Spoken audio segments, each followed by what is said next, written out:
All right, I have 6 o'clock, so please silence your cell phones, devices, so we can have a nice quiet meeting. If you need to take a call, please exit the chambers. So I think we've got everybody. I don't think we're missing anybody. So at 6 o'clock, I call this meeting of Saginaw City Council to order. Please rise for the pledges. I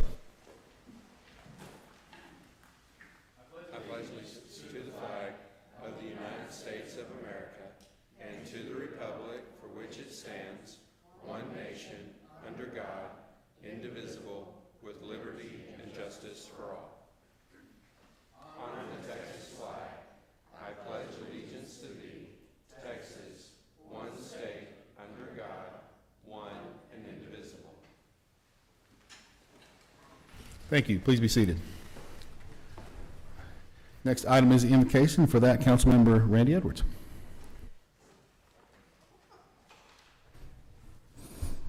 And Father, thanks for letting us be here today and be with everybody as those decisions are made, and that everybody can get along when they walk out of here. And we ask you to protect those that are traveling over these holidays and summer. And in Jesus' name, pray. Amen. Thank you, sir. Well done. Item 1D, and you'll notice our agenda is a little bit different, but still covering the same end. So item 1D is audience participation. If you wish to speak about an item, fill out one of these forms with our city secretary, with Vicki. Unless it is a public hearing, which we have a couple tonight, then I will call for folks at the appropriate time, so you don't have to fill out a form. Item 2, next consent agenda. 2A, action regarding minutes of June 6th. Will this stuff pop up on the screen? The consent agenda? Okay. Why not? Okay. We're working on it. Gotcha. So we've got a new system, so please bear with us, but we'll get there. So 2A is action regarding minutes of June 6th. 2B is action regarding capital improvements advisory committee recommendations. 2C is action regarding acceptance of right-of-way dedication agreement to acceptance donation of right-of-way for FM 156 at industrial project. Questions, comments on the consent agenda?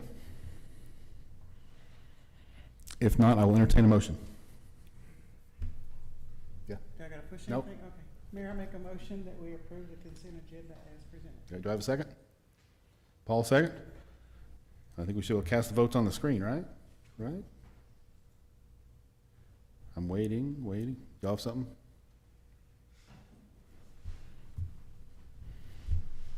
I got nothing. I appreciate it. I know. Oh. Okay. We ready? Did you vote? All right, hold on. Okay. Motion passes. Thank y'all. Appreciate it, guys. Let the record reflect we do have a quorum. Councilmember Bighorse is out, but the rest of the folks are in attendance. Item 3A, recognition of the city's delegation to the 2023 All-American Cities Award. So this says me, but it's going to be a lot of people. As you can see, some of us have cool shirts on. In fact, I was already solicited tonight. Somebody wanted to buy one of these, which I think they're very cool. So a couple weeks ago, we were in Denver for the All-American Cities Award. We took a group of, a contingent of citizens and council members and youth and a lot of folks up there to Denver for the All-American Cities. This is put on by the National Civic League. We've never done this before. I want to thank Salvador. Salvador here? Hey, there he is. Salvador did a lot of the work putting our application together. So how it worked, we applied several months ago. We believe they received 200 to 300 applications. 20 cities were picked as finalists. We were one of the 20. We were one of the smallest. We went to Denver to present. So each city, each of 20 cities presented. You had 10 minutes to present, and then 10 minutes to answer questions. The topic this year was about youth engagement and involvement. So we had a fantastic group of youth that spoke, covering our youth projects. And see if I can remember them, because I spoke about them a lot. Student apprenticeship program, fire camp, police camp, internship, that's student apprentice program. What else am I missing? Salvador, what did I miss? MAYAC, Mayor at the Youth Council. And we even talked about a couple of those. Those are the ones we highlighted, though. So it was a great group. We spoke, some of us spoke, but also we highlighted the youth. We had 4 young people speak about it, and they did a fantastic job. Spoiler alert, we did not win. We were not in the top 10. I was very disappointed. I was very angry, but we did a great job. We really did. We deserved better, but once I thought about it, and I'm just competitive, so I apologize. But once I thought about it, we had a great story. We sold it well. We did a great job. I don't know what else we could have done. So we didn't fit their mold, but that's okay. We were very proud of our city. I think we did our city very well. So Salvador, you, Pedro, want to say anything about here, Salvador? Why don't you come up here and just give us a little, Salvador did a lot of work on this. I want to give him his proper due, because Salvador put a lot of time into this. Well, let me just say it wasn't all me, but I appreciate the appreciation. Gabe, of course, set the guidance there, and Pedro helped along the way. Charles was a big help as well. Everybody involved in the presentation, much thank you to y'all. Without y'all, we couldn't have even made it there. Thank you, Mayor, for supporting us along the way. And it was a lot of fun. I think, like you mentioned, it was a little bit disappointing that we didn't, that we weren't chosen as a winner. But looking back at things, it was a very competitive nomination process. To even be nominated is a really good and great honor. Not a lot of cities even get the chance to go up there to Denver and present. So that's all I want to say. Thank you again to everybody who helped, and we are a city on the right track for sure. So I want to recognize everybody. I want the folks to come up here, because a lot of folks are here. They have their shirts on. So first, Nick Lawson there. Nick and his wife were there. So we're going to all go out front. Let's get everybody out front. We'll take pictures. Jennifer Flippo is here, and Lawson. Lee Howell, Gabriel, Lieutenant James Crippen, Assistant Chief Scott Craver, Amber and Abigail Crozier, Lillian McMahon, Oscar Arenas, Alyssa Greising, Travis Flippo, Salvador Gonzalez, Charles Wood, and Pedro Zambrano. We got a great group up there. You can see the cool shirts we have to wear.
Thank you, sir.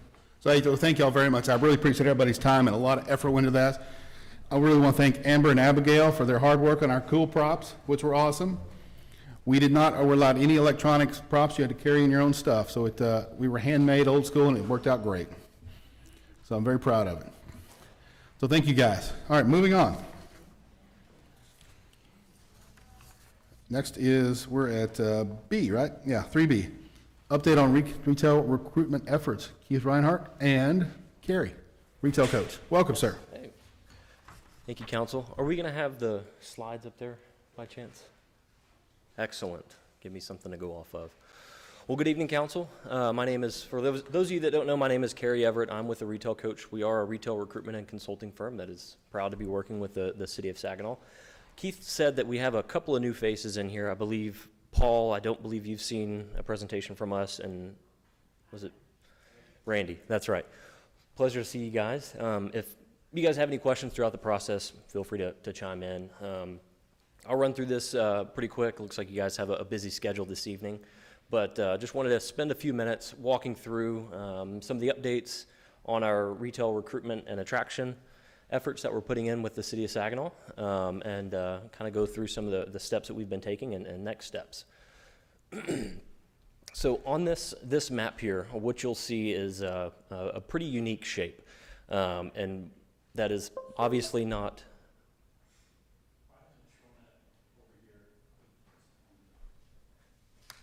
Oh, forward, backward. I'm assuming it's not showing up there, so there we go.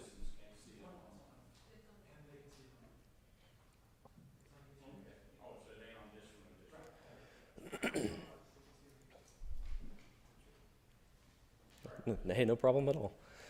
So this is obviously a little bit of a unique map around Saginaw. It's obviously not the city limits, but it is relevant to the city limits. So what this map entails is roughly 80% of consumers and customers that are regularly coming to Saginaw to dine and shop.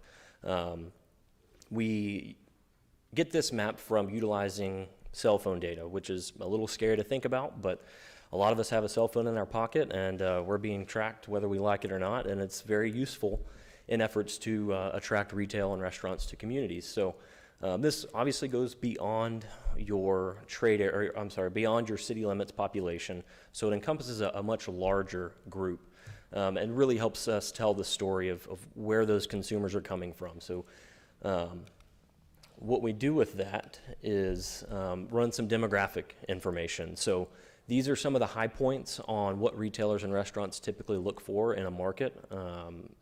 Basically they're check boxes, so to speak. So as you can see, we've got the population from 2020, current year population of 2023, and then projected out 5 years into 2028. Now, again, this is encompassing that trade area there. A couple of great points there. Obviously, you guys are seeing a ton of growth.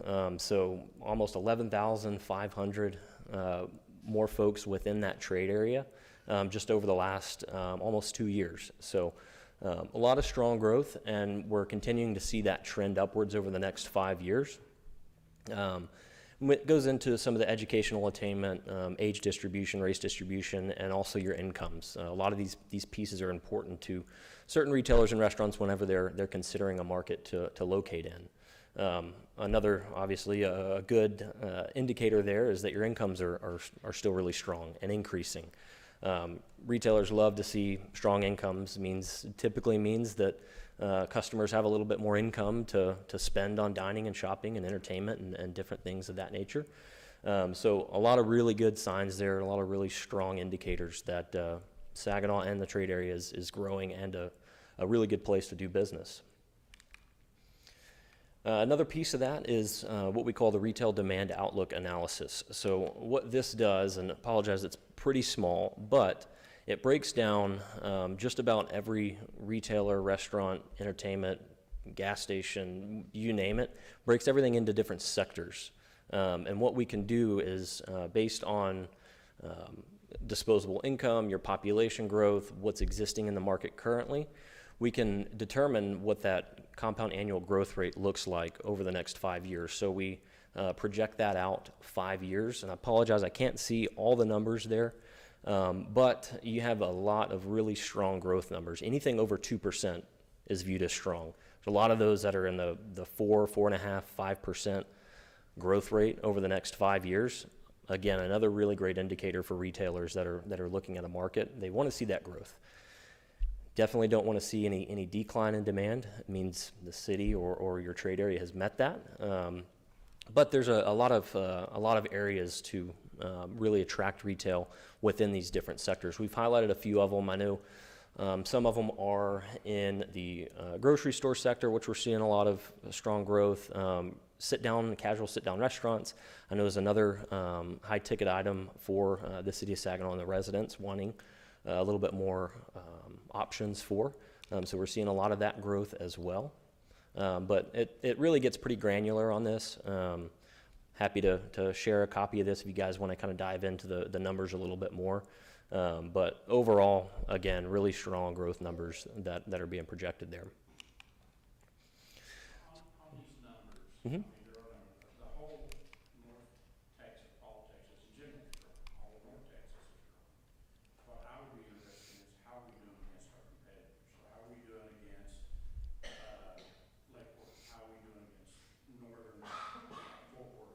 Sure. doing this alliance? Well, Alliance is hard to compete with. There's a lot of stuff going on over there. You know, they've got the, the major freeway that goes through there, and finally the construction's finished over there on the toll road.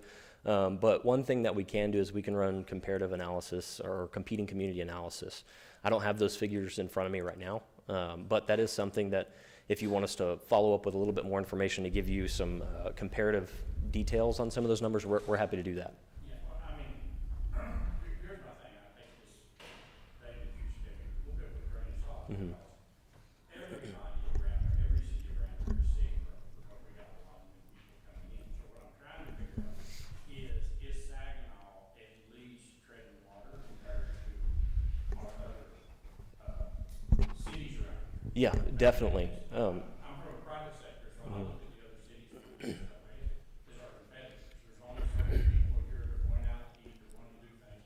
They're either going there or they're coming here. And so, when I look at these numbers, you say it's growing. Okay, it's growing, but everybody's growing. Am I growing equal to what I should be growing?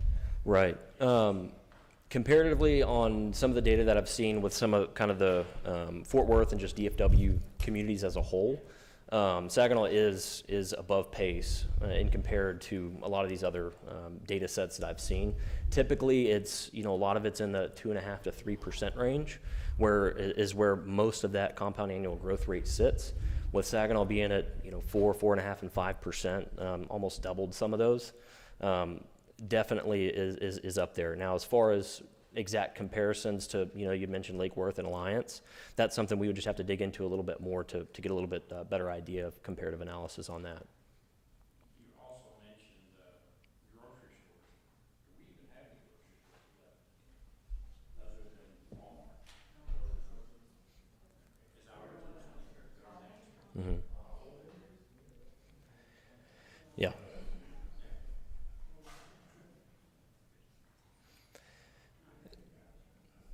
Did I answer the question there? Yeah, and if we want to dive in a little bit deeper on some of the specific markets, we can do those comparative analysis and definitely get those specific numbers for you.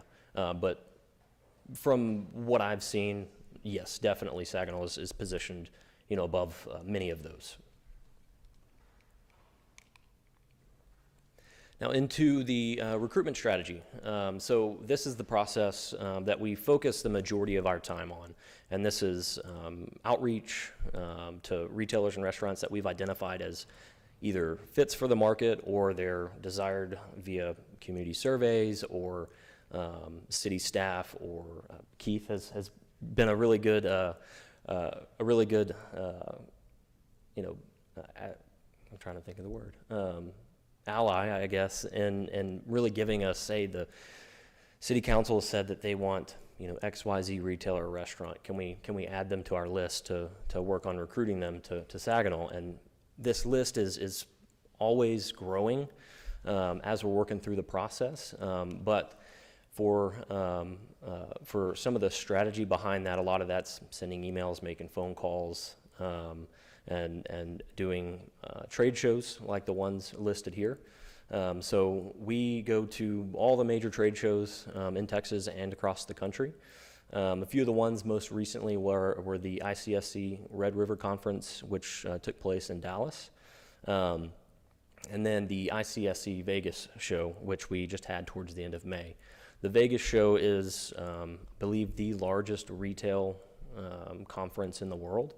This year, there were about 30,000 people that were there from retailers, restaurants, brokers, tenant reps. So it's a really good melting pot for us to go out there and represent the city of Saginaw, have face-to-face conversations with a lot of these retailers and restaurants, and get a really good idea of what their view is on their growth plans, if Saginaw's included in that, what we can do to bridge that gap to put Saginaw on their radar if you're not yet.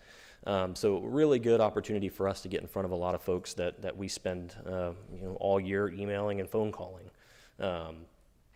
A few coming up. We do have the Retail Live Conference down in Austin coming up towards the end of August. The ICSC Red River Show is in January of '24, and then since we just had the ICSC Vegas show last May, they haven't released the date just yet, but it's probably going to be again towards the end of May next year, and we'll plan on, we will be in attendance on all of those there. Kind of going back to a little bit of the recruitment process. So again, the email outreach, phone calls. A lot of these brokers we have good relationships with, even on a texting basis. So we shoot text messages. We work on scheduling on-the-ground visits, so site tours with retailers and restaurants. We actually had one, was it a month or two ago, I believe, Keith, with a prospect that we're really excited about. So keeping in touch with them, got a chance to actually come along with that prospect and drive the market, talk about some of the different sites that are available, some of the sites that are upcoming and could be viable for them to consider. So again, the trade show outreach, we work on scheduling meetings ahead of time so that we can have that one-on-one time. And then, the brokerage network in DFW is a pretty tight-knit community, but we have, we're very fortunate to have some really great relationships. I know you guys have probably seen Barrett England's sign on some of his properties here in town. Aaron Farmer from my team is really good friends with him. We were actually just texting back and forth this morning about a few things. But just to name a few items that we typically take as far as the approach of ultimately getting interest in the market and bringing those retailers and restaurants to Saginaw. To date, I know you guys are probably pretty familiar with the local favorite development. We were very excited about that. As I mentioned in some of those conferences that we go to, local favorite was a direct result of being at one of those conferences back in 2022 in Red River. We were able to make that introduction with Keith and really start that conversation about wanting to be here in Saginaw and putting together a really nice development. So we're very excited about that, that's all moving forward, and definitely excited for it to open. A handful of the others, and I apologize, we do have to be a little bit vague on some of this for the sake of the competitive advantage that we try to keep you guys in. But we're working with a breakfast concept, a fast casual restaurant that are looking at some property on Saginaw Boulevard. They have LOIs in place, or letters of intent, and are working to come to lease soon. On top of that, I spent some time looking through our prospect list, which is probably close to 50 different retailers and restaurants from all different areas. I believe we have anywhere between 20 to 25 different users and concepts that have expressed explicit interest in Saginaw, and we're working on identifying sites for them, developments for them to be a part of, and a lot of them are already in that LOI stage. So very exciting stuff. We're hoping to have some really hard-hitting specifics as far as some successes that we've made throughout the recruitment process, but unfortunately the process takes a while. Of course, the local favorite concept is an example of that. Seven Brew is another concept that, of course, will be opening up. I know they're under construction. They should be opening up here in the next few weeks, so excited about that to get some of the vacant property filled up and have some nice concepts there. And again, a lot of strong interest from retailers and restaurants. And after this, this was just recently, I actually had a phone call with an entertainment concept. So family entertainment of all ages can benefit from this. They are very interested in looking at Saginaw and talking about opportunities, so we're just in early stages on that. So not only do we focus on the retail, traditional retail and restaurant side, but we also look at opportunities for entertainment spaces as well. So we're really early in those conversations, but wanted to share that little tidbit with you guys as well. Really excited about some of the conversations that we're having. And just over the last 12 months, we've seen a definite uptick in overall interest. I mentioned probably 20 to 25 different retailers and restaurants that have expressed interest. We're working those leads consistently and talking to a number of different users. And again, Keith has been a really big help on that and kind of pointing us in the right direction to really bring in and approach different concepts that the city of Saginaw likes to see here. And again, through that process, we have conversations with them, get them linked up with local property owners, developers that have sites available, and then kind of pass those leads on to them so they can start talking about the deal-making process. But with that, it does conclude my presentation. I'd like to take a few minutes to answer any questions if you guys have any. Any questions for Carrie?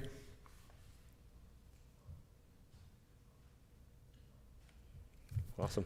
I sort of view y'all as because Keith always says his department. I really retail coach as part of Keith's department. I think you've been a great partner, and I really appreciate what we've done. And I look forward to a lot more. We're excited about what we've seen, but of course we want more. Yep, exactly. But it's in the past we have not taken economic development as seriously as we should, and I'm proud that we are now. And I view y'all as a big partner in that. I appreciate that. Yeah, So absolutely. I It's look our forward pleasure. to a lot in the future. Yeah. Yeah, and that's really where we want to come in, as we want to be viewed as essentially an extension of your team. Mm-hmm. We don't want to be some, and I'm local. I live here in Hazlet, so Mm-hmm. I'm through Saginaw all the time. Very very local. So it's I take some of these ones that are really close to home, kind of close in and baby them to some degree, because I definitely want to see success in my backyard, so to speak. But that's exactly what we strive to be, is an extension of your team and viewed as a team member. Keith always knows we're a phone call, text, and email away if he ever needs anything or just wants to bounce ideas off of us. We're always willing and ready to assist in that. Excellent. Well, thank you, Carrie. Absolutely. Appreciate it. Thanks, guys. Yeah, thank you, council, and congratulations on the recognition. Thank you. Appreciate it. All right, excellent. Great update. Item 3D, presentation of capital improvement plan. Trent Tidwell, Kinley Horn. Oh, I'm sorry. C3 is going to be skipped until next meeting. They're not ready for that. I apologize. We're pulling C3. That will come up next time. Alrighty, good evening. Anytime I get to talk about roads, it's a good day, so this will only take a couple hours. Happy to talk through the CIP update with y'all tonight, so we'll go through the normal categories and I'll give you an update and answer any questions. My name's Trenton Tidwell. I'm with Kinley Horn, if I haven't met y'all before, but I'm sure I've met everyone in front of me. I don't know about behind me. So first we'll start with the water project. So as y'all know, we're finishing up the Northwest booster pump this year and next year, but the Belt Mill booster pump we're actually able to finish this year. The next few projects we've got planned for the water projects is a model update, and then one thing we're considering is extending a water line that's along McLeroy all the way to Old Decatur, and we are hoping that we can design and start that next year. If you look in the map, I'll show you a few pages later where exactly that is. Those are the more immediate projects, and then the developer projects have been on the list for a few years. Those haven't changed. So if you flip, so I'm not a water expert, but I do remember us talking about this. There is connectivity within the system, and that helps the overall pressure and connectivity. So right now we're missing that last link. It goes to the elementary school there, but we're just missing the connection all the way to Old Decatur. And I believe that also helps when there are shutdowns of the system. With that connectivity, you're able to isolate certain segments without sacrificing service to other people.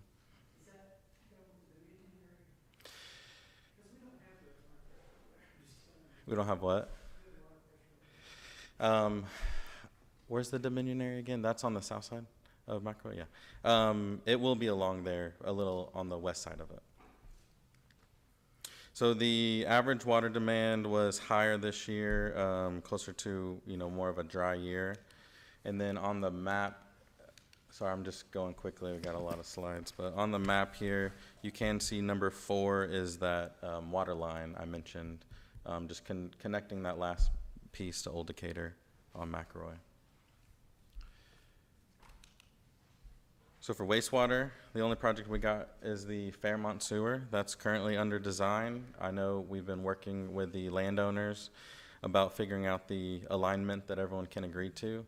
I think they're very close to finalizing that, and so we can move forward with final design and hopefully start construction next year. That project, what it does is remove the sewer that's actually underneath the silos right now. So if it were to break or anything, that would be really tough to access, obviously. So we're trying to reroute around that. Somebody remind me, where's that money coming from? 2.8? We would issue revenue bonds for that. Okay. The enterprise That's what fund we're would? contemplating doing. Pardon me? The enterprise fund would? Yes. Okay. The demand for wastewater this year was pretty close to a normal year, a little below, closer to a dry year, matching the water.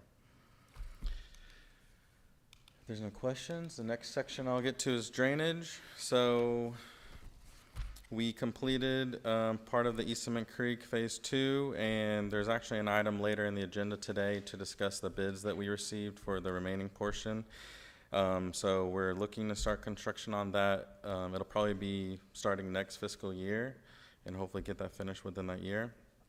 And then we also added an item here for the library and senior center. I know they had challenges with their design, and so we are doing part of the drainage component separate from that project so that we can move it forward.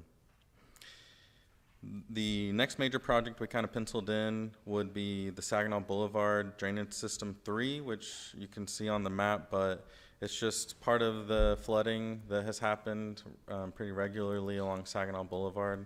We don't necessarily have funding in place, but I think that's kind of the next drainage project we'd like to tackle. Probably look to work with TxDOT and the county, see if we can find some partnership on that. The community facilities, so we originally were hoping that this year would complete our ADA transition plan. We identified enough sidewalk that had either been built in the last 8 years or so whenever we started this plan, or it was missed. And we actually decided to move forward with a new last phase, so we added phase 4C.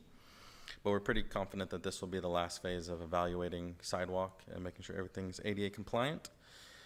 And then obviously the central fire station and was finished, and then the library senior center we have penciled in to start next year. Sharpied in to start next year.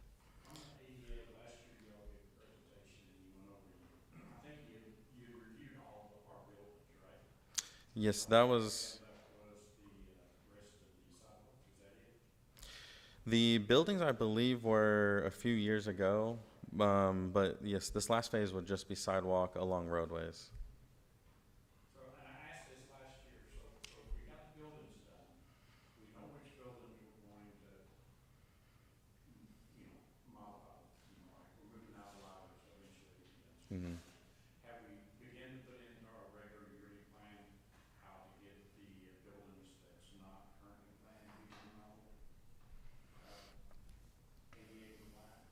Or do we plan on doing that?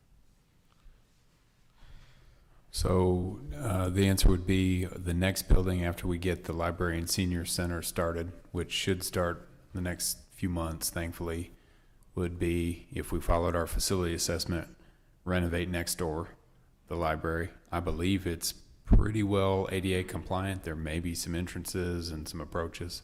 That would be the future home of Public Works, as well as building inspections and code. And then, of course, when you build new buildings or renovate, you just match code. So as we do new projects, we would make sure everything is done to ADA standards. As we replace things like, say, restrooms in parks, we'd make sure and make progress each year. Right. Correct. So, we did an ADA assessment on it. I don't even know if I asked her if there was recommendations. But if there was recommendations, do we plan on fixing them? Or just wait until we eventually remodel or do something to that building? Yeah, I think it depends on the severity. Certainly, public buildings need to be very accessible for all. But I'm not aware off the top of my head of any ADA buildings where we have major issues. But if we did, that would be something we'd want to address. As far as kind of building maintenance and repairs, talked with Randy about doing some sort of, and have talked with Brent as well, some sort of procurement to get outside help for building maintenance and repairs, because we just don't have the staff to keep up. And again, as we do renovations and repairs, we'll meet code and show progress.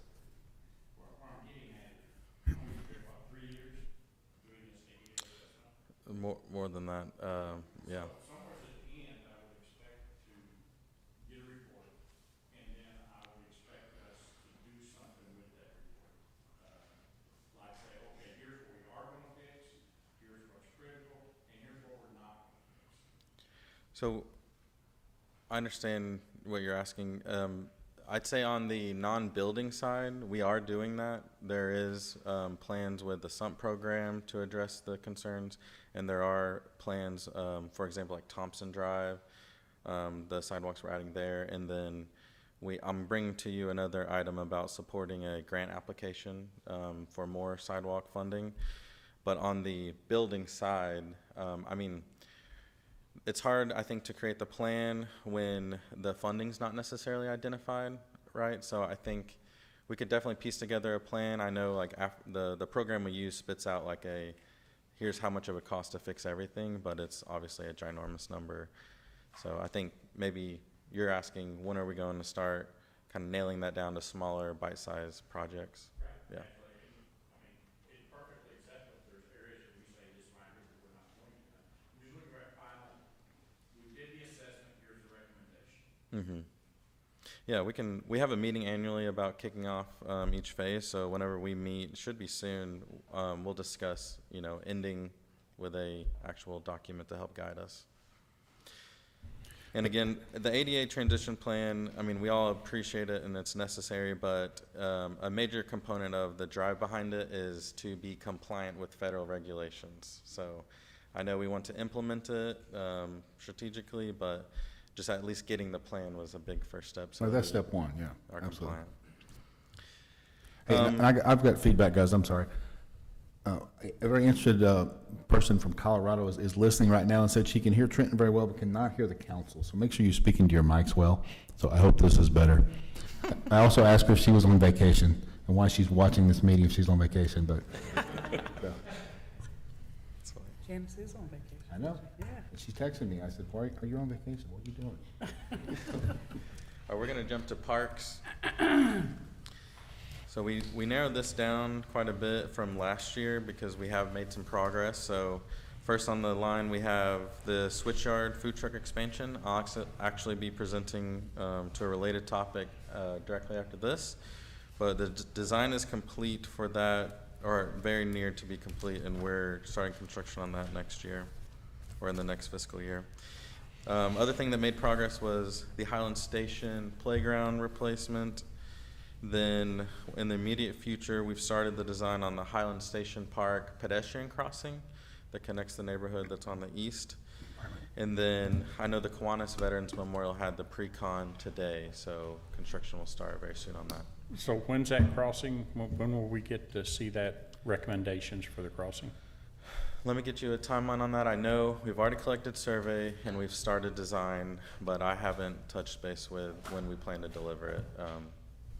It should be soon. I know we're working on it. Good. And did we ever get, we had talked about planting some trees across that berm that was put up during Arbor Day. Did that get done, or? We did not get the trees planted because they weren't quite finished with the berm, but we're gonna wait till this fall when it cools off, so we make sure that those trees Yeah, make probably it. wouldn't be good to plant them right now. No. Does the berm work? Have we gotten feedback from neighborhood? Does it help? I think they appreciate our attempt. Okay. And I haven't received anything negative. Okay. So usually if you don't get something negative on something like Okay. that, it's good. I'm just curious. Okay. Yeah.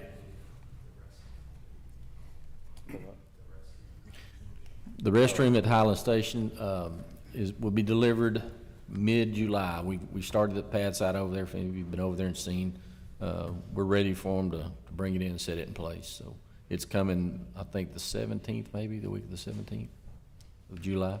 Is it gonna be put in the same place the one is right now, or No, it's just gonna be slightly, just east of it there, just just a east? little bit. Okay, Yeah. so general, same. That little flat area right there where the sidewalk or the road makes the curve and the sidewalk Yeah. comes right up.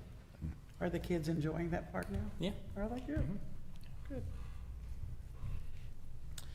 In the future, we just listed parks that we've done the concept plans for. I know next year is going to be a pretty big year determining how to use the remaining bond funds, so we did not assume anything there.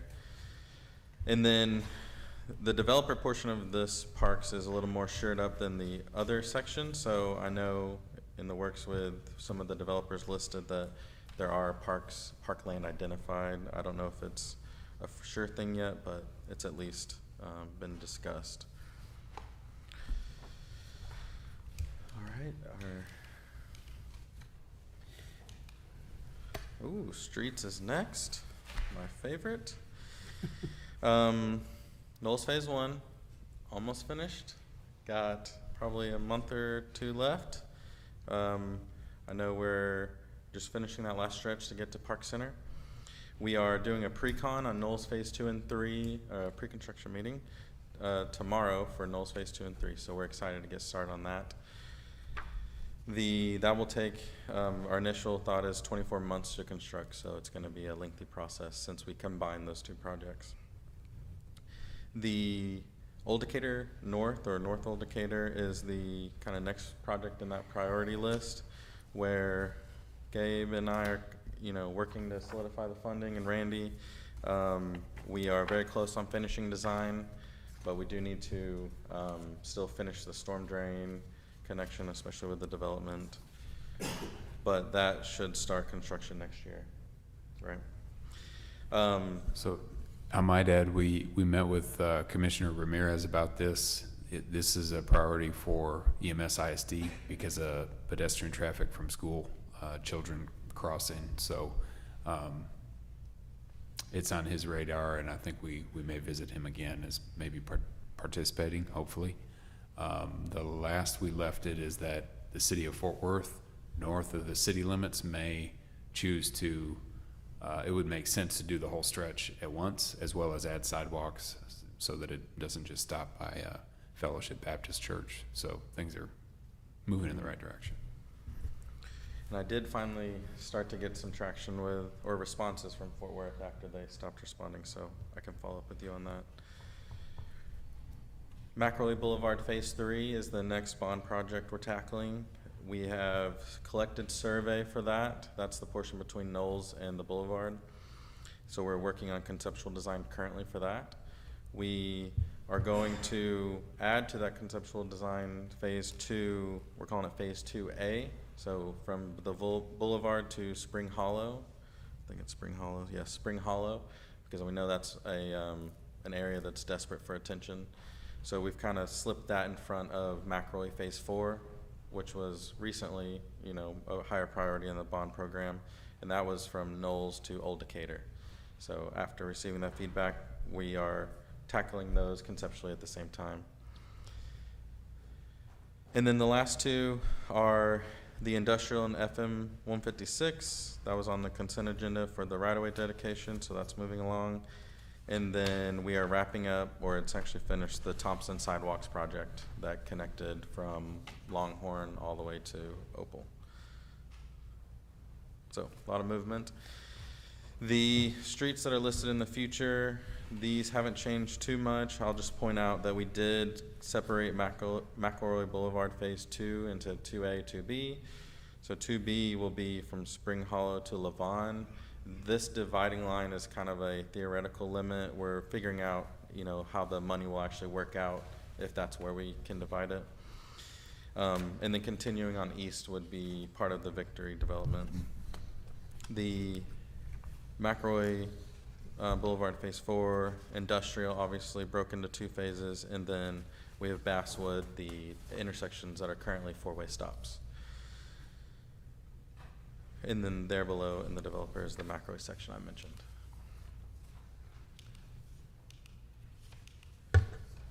Okay, so the last aspect to touch on is the sump program.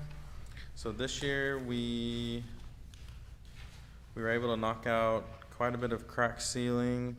I know we worked with the county to mill and overlay 3 or 4 roads.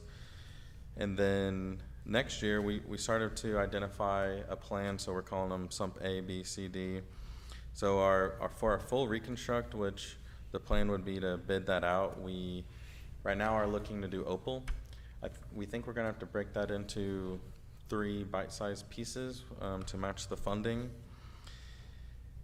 or at least for the first year. And then we will work with the county to pulvamix.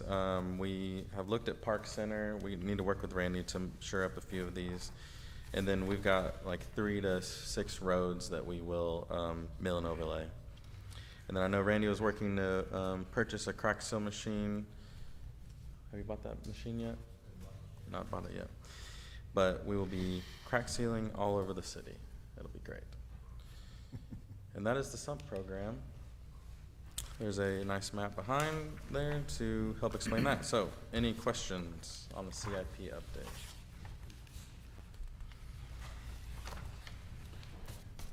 So what kind of time frame are we looking on the, I guess basically from Saginaw Boulevard going east on McLeroy, because that is a disaster right now? So currently, how we have it penciled in, Kim's gonna pinch me if I promise using the budget too early, but we've kind of penciled in starting McLeroy. So Knowles is gonna take 2 years, right? Knowles phase 2 and 3. And then we'll issue funds for the phase 3 section. I guess that's up to y'all when we actually issue them. So the timeline would be, right now it'd be starting about 4 or 5 years from now. So what's gonna be the fix? Because it's not gonna last another 6 months. Yeah. Was we doing 2 and 3 in parallel, right? That's what For you Knowles? said. For Knowles, Yes. okay. Or they're actually bid as one project. So the trick with that section, to your point, it's beaten up, is coordination with both railroads, which I believe is maybe, we've mentioned it, I don't think it started. Yeah. But it's, yeah, you're right, we'll have to do some sort of interim treatment.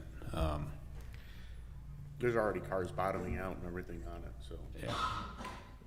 Yeah, I mean, currently, I would just say, I mean, it's in line behind McLeroy phase 3. And so, McLeroy phase 3 is 3 years? to construct phase 3, Yeah, I would say a year a year. or 18 months or so And it's a finish to start, for McLeroy phase 3. Mm-hmm. but before you can go on to the other one? That, I mean, so right now, that's kind of how we've been processing. I know, with Bill managing all the inspection and the developments that are going on, that I don't know that we'd be willing to, if we're willing to do 2 of the CIP projects at once, the major ones, then we could overlap these as long as the funding makes sense. But I do think it's worth a further discussion of, are these priorities and the funding, is there any way to move this up? But I don't think we're gonna solve it tonight, but I think it's worth a follow-up, and I can prompt that. What is the bed of that road? Is it concrete or asphalt? McLeroy is asphalt. Okay. That should be easier to at least patch then, right? I don't know that we'd be able to patch that. In between the railroads, there may be some concrete, because the failures are so significant. My mind thinks it's concrete, but Yeah. we could look at patching in the interim. Start maybe seeing what sections we think we could tackle, but the ultimate fix is gonna need to be a more comprehensive fix. If cars are bottoming out, then, that's gotta be resolved somehow. Or just don't go down that road. Well, yeah, we can. There's block other the road roads you can off. go down, yeah. Slow down, Valerie. I know, yeah. It doesn't matter if you slow down. Yeah. I just don't go down that road. I don't wanna tear up my car. I'll take that as an action to lay out a more detailed schedule of these bond projects and when we think the money will be issued and when construction will start. And then we can prompt a workshop or something to where we maybe brainstorm on if we want to reprioritize. Can we look at a temporary fix as well? Yes, sir, yeah. Would, I mean, for us, what I'd like to know is what's the cost of, I mean, the bond's already, I mean, it's there. What would be the negative part to say, okay, we're gonna do 3 in parallel? Same cost at the end of the day, unless you all tell us otherwise, right? I mean, the questions are really, it's really us. Yeah. Can our code folks handle that? Or Yeah. inspection folks handle that? Yeah. Do we want to issue that much debt at one time? Right. Raise taxes? I mean, it's us, it's our decision, but we need to understand the timing and what our options are. Yeah, So that's sort what of I'm saying. you're asking, yeah. That's exactly what I'm asking. I agree, yeah. Yeah. Do we have needs? Absolutely. It's just how much you want to do and when, yeah. Yeah. Good. Alrighty, thank y'all. Hey Trenton, I can look at getting the county, visit with the county tomorrow and maybe see what they have to suggest as a remedy, temporary remedy to fix the bad spots. The problem is if you go over there and patch it right now like we've done, I don't know how many times, you have so much truck traffic over there, that heavy truck traffic, concrete trucks, the universal forest trucks, all those trucks running through there, you just, I mean, they just keep pulverizing it, pushing it. Yeah. So technically, we need concrete over there, don't we? Yep, That's the only thing that's gonna Ultimately. last. gonna hold up to that stuff, yeah. Yeah, and that's the most expensive, of course. Oh, I forgot. Okay, we're gonna move forward, or Mayor, I'll let you do it. Yeah, let's go. Parking. So whenever we brought Knowles Phase 2 and 3 to be awarded, a question did pop up about the parking for the Switchyard. So we were asked to do a parking evaluation, and we have those results for you today. So so just a little more background. Knowles Phase 2 and 3, like I said, is anticipated to start in July, and with the curbed roadway, a lot of the methods that are being used currently will be disallowed a little more strictly, since there are signs right now that say don't park right now. And then, just like I mentioned in the CIP update, we are planning to expand the Switchyard by adding another pavilion. So with all that context, it's a good question about how are we going to manage parking. So to do this, we observed the Switchyard 2 weekends, so May 27th and June 10th. We were out there and took counts and pictures and noticed where people parked and counted how many people. So it's no surprise, but there were parking in the ditches on both sides of Knowles, and these movements really, or the parking really limited the sight distance and made the movements out of the side streets and out of the parking pretty challenging and dangerous. So we think ultimately a better solution would be to get those cars off the road. Additionally, the cars that were parked along Knowles were halfway in the ditch, but also on the lane, so it really narrowed that down. Just another item to note, the streets that are along Knowles on the south side there, people don't really park in the neighborhood as much, but they park in the streets, and then the parking that y'all do have right now within the park. And so the next map is a good visual of this. So in the red is kind of where we counted and observed everyone parking. So currently you have the parking off of Longhorn, and then you have the corner of Longhorn and Knowles, which is not paved, but people are parking there. And then the ditches, and then there is a north parking lot where we did actually observe some people walking from there, not as many, but once we total that up, we estimate the peak demand to be around 138 vehicles parked. And so what we did was we took that number and we're trying to grow it and to kind of estimate. So with the addition of the third pavilion to host more vendors, and then with just the growth of the city and the attraction as it is, we are projecting that to be about 200 vehicles, let's say. Can we go back to the picture where you're adding 200, so which we're at? How much was in each parking lot? All of them? If you add them all up together, it was about 138 Okay. vehicles at the peak moment. And this is for June. Christmas may top out, but I'll talk about maybe how we estimated in some buffer, some margin for moments or weekends like that. And there's a table on here that kind of talks about how much there were. So, I mean, in the ditches, we had about 50 people parking on the grass lot on the corner. There were 30 in the north parking lot in the 20s, and then the west parking lot counted about 34. So that adds up to 138.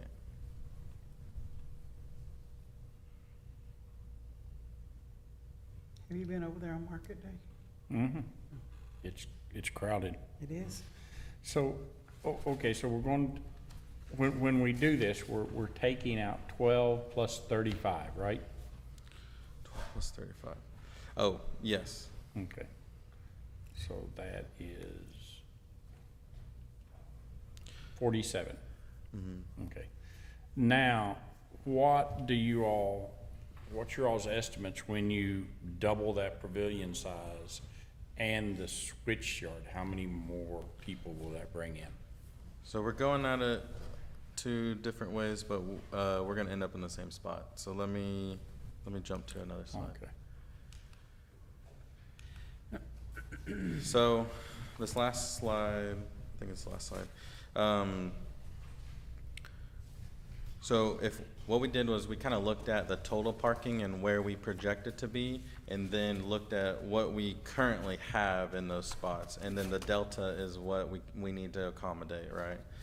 So it's on the slide called parking alternatives, the last bullet. So if we are projecting that the demand in a couple of years would be 200 vehicles with that expansion, when we talked to our traffic team, they recommended adding in a buffer of about 15% so that, you know, when people drive by, they don't think, oh, wow, it's too busy, I'm not going to find a spot. So that gets us to about 230 spots. And so currently with those 2 parking lots, the one that's off of Longhorn, Can we go back to the picture then? Which picture? I'm not This seeing one right here? So the one right behind the Switchyard and the one right beside the Switchyard? So we're not counting the one on the corner that's gravel quite yet. Okay. We're saying the existing parking that's off of Longhorn, I don't know how else to describe it. It's at the top of the page, the rectangle. That's 83 spots. How many? 83. 80. And then if you do take into account the parking that's at the north of the dog park, that's 53. 53 and 83. So these numbers ain't that, because I see 29, 34. That was at their peak parking demand. Oh, okay. Yep, that's how much we counted. That's how many there were there with me. Oh, okay. So if you take into account, if you add those numbers up, I think it's 136. That's the existing parking if you're going to utilize the one off of Longhorn and the one north of the dog park. So that leaves a delta of 95 spots, let's call it 100. Okay. And so the decision that we're going to work with Randy to really make is, where do we add in that 100 spots? So we think that'll give you a comfortable parking situation. And so the obvious solutions that we're kind of looking at are expanding the lot that's on Longhorn. Let me see if I have how many that adds. I think we didn't really, you know, since there's decisions to be made, we drew in something conceptually, and we like that it would access Longhorn where the median opening is, so people can make lefts out of there. So we think that's a really good option. Another really popular spot is the corner. So I think if we're going to rely on that for parking, we work with the county to put in a parking lot. I think there should be consideration, maybe Keith can weigh in on, that is a hard corner, so do we want to put in a parking lot? That's what I think as well. That's valuable real estate. Does that facilitate business, or does it, you know, encumber? I'm not sure. But if something comes in, you could always change it. I mean, we could put it, Right. you know. We need parking, yeah. But the one thing I would ask is that y'all put the handicap parking up there by the front there where the restrooms are, because those people have a hard time getting over there. Mm-hmm. Where it's blocked off, but there's normally a handful of spots. Yeah, Yeah, we just need, make that whole area handicapped right there. we need to That's make all that it needs to be. accessible. I'm not memorizing all this. I do have two note takers here behind me. Okay. They helped me put all this together, so shout out to Okay. them. It's just a thought. I just think it'd be easier for older handicapped people. Yeah, we can work, I think the county can help us stripe things pretty cheap, so we can figure that out. Or if not, we can add it to the Knowles projects, but that'd be 2 years down the road. Can we look at opening the median where I guess it's the west parking lot is, because people they come out of that lot now, they can't make a left-hand turn. Off And the then if you're long one. coming eastbound, you gotta go all the way up to what's gonna be the light and turn around and congest that even more. I think cutting it, we could look at it, but it would cause some issues for the folks going westbound, turning left on Grand Champion. But if we were to reorganize this parking lot and expand it, I think we look to add a new driveway or replace the old driveway perhaps You to can make one in and one place at out. the median opening, or, yes. And then we've sketched in even adding a left turn lane to get into it off of Longhorn. So I think that's a great recommendation, and then we'll kind of look at the corner lot. So as we work with Randy and Gabe, we'll figure out, it's already in motion, getting clearance from Atmos to build the lot off of Longhorn, but we just need to decide how big it is. Do we share the spots between the two locations, or do we go all in on the Longhorn site? So one small comment I just didn't mention was the parking lot that's north of the dog park. There's a large gap between the edges. We checked the spaces, and it'd be easy to stripe in 14 additional spots there. So if we wanted to take that into account, that could give us some extra extra spots. Okay, Is there any downside to doing that? to adding in the spots. I don't think so. Unless it was used for, other events, like if, I don't know, the Christmas lighting stages there or something perhaps, but you could always block it off. Probably be the cheapest way to add 14 slots, wouldn't it? Be Yeah. quick, too. Yeah. That would be the first thing I would do, but it only gets you a little bit there, but it's at least helps. So how do we make sure we do this before we pull the trigger on stopping people from parking these other ways, just to make sure they have, at least that we're making enough parking? So Randy and Rick have already done a lot of the legwork coordinating with Atmos on being allowed to build that parking lot in Willow Creek Park, because they have a very ambiguous easement through there right now. Yeah. So luckily, like I said, they've done a lot of that coordination, and they're just waiting on us to provide drawings of what we want to place, and then the assumption is that they will bless it. But as far as the other parking lot additions, to me, Randy's relationship with the county, it'll be a lot smoother than getting Knowles done. And it should be fairly easy. Do you agree? Yes. Yeah. Yeah, that wouldn't be a problem. Can we look at that new additional south parking lot, even if it's temporary, and exit onto Longhorn, so when we start the construction on Knowles, people have a place to get in and out?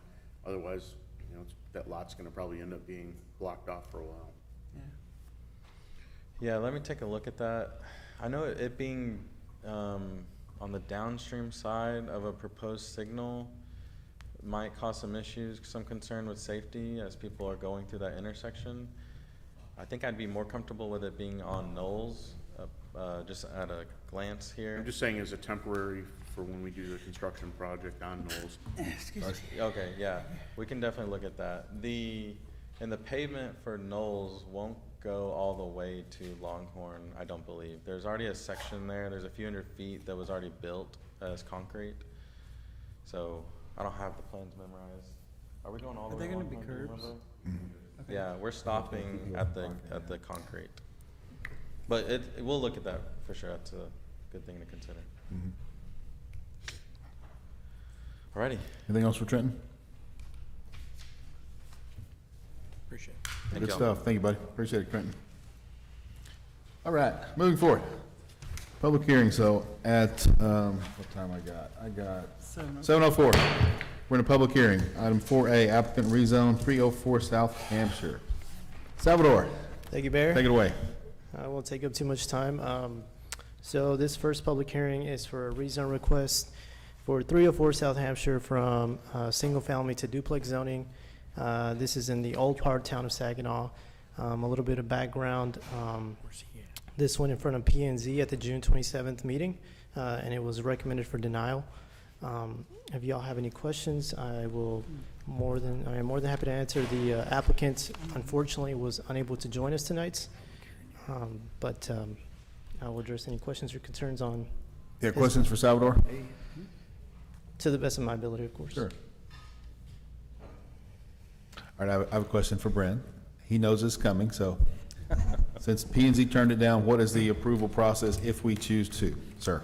So you would need to override a supermajority voting threshold requirement. So, yes. So what I would typically recommend, since we're missing a council member, is to table the item so that the applicant has the benefit of a full council, because otherwise, Councilmember Big Horse's absence counts as a no vote already.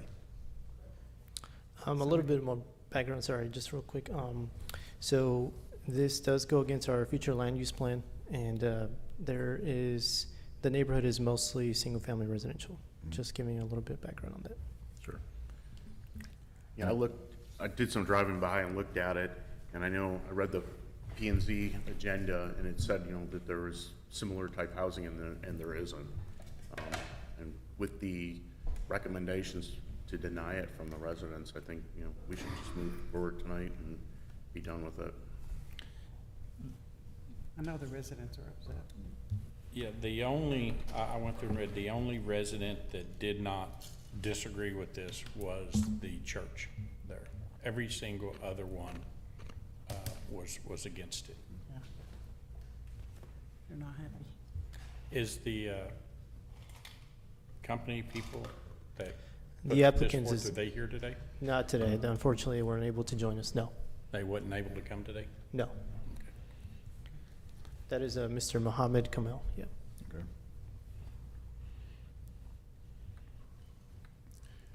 Yeah, I'm not of the opinion of tabling this, honestly. No, I We need to move forward with this. Okay. I think we have clear guidance from our P&Z colleagues. So, any other questions for Salvador before I take us out of a public hearing? Though, it is a public hearing, so. Yeah, thank you, Salvador. So it is a public hearing before I move too far forward. The public, that means the public can speak, so anyone can approach the microphone and speak at this time on this item. All right, seeing none at 7:07, I take us out of a public hearing and I will entertain a motion. Paul, go ahead. Make a motion, we go along with the recommendation to deny the ordinance change per the P&Z meeting. Okay. Do I have a second? Second. Valerie, second? All right. We got a motion by Paul, second by Valerie. Let's see if we can get our voting stuff come up here. Mine didn't come up. Did you push it? Push that. Push this? There. Oh, there you go. Well, you So got- we're voting We have to work. To agree with the with the denial. Voting to Okay. deny. Okay, yes, So I guess would be a deny, no would be a Yes. accept. yes. All right, all votes in? Everybody? Okay, hold on, let's see. Technical difficulties, hold on.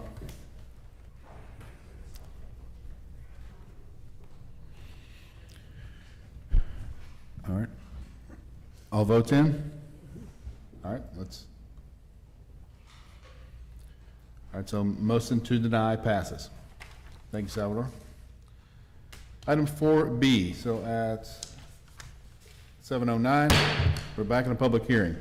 This is applicant rezone for 800 West McLeroy, ordinance 2023-19. Again, Salvador, welcome back. Thank you, Mayor and Council. So this rezone is for 800 West McElroy, known as senior living. That's actually right down the road from us. So this rezone is going from multifamily to a planned development. The intent here is to provide a clear path forward for the project in regards to a mistake that was made regarding a side yard setback. So this planned development will allow us to override that requirements and let them move forward with their project. The phase 3 of this project is very similar to the other phases. And the development team is here today to answer any additional questions or concerns. For Salvador, before we hear from the applicant? All right. Let's hear from the applicant then. Y'all come on up. Please. Just introduce yourself. This is K.U. Rathod with Triangle Engineering. I'm the design engineer of this project, and I'm more than happy to answer any questions regarding the project. Okay. Council, you have questions for this gentleman?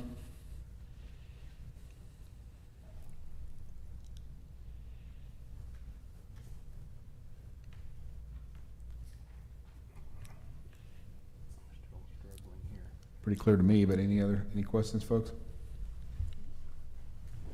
So the setback, can somebody help me? Because I sent some questions in, I'm still confused here as to, are we moving it forward, or are we? Okay, so the setback was, according to the zoning ordinance, it is supposed to be 25 feet, but we have 15 feet, so we are encroaching 10 feet into the setback. Now, since that, I'd just like to bring this up that last year when we were going through the process, at that time we were getting it approved. We got it approved, but then since we got everything approved and then now it's because someone got it, so now we are just going through the process again.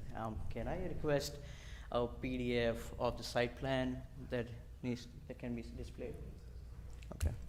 So basically, what I want to point out over here is that this is actually the phase 3 of the development. We have phase 1, 2, and 3.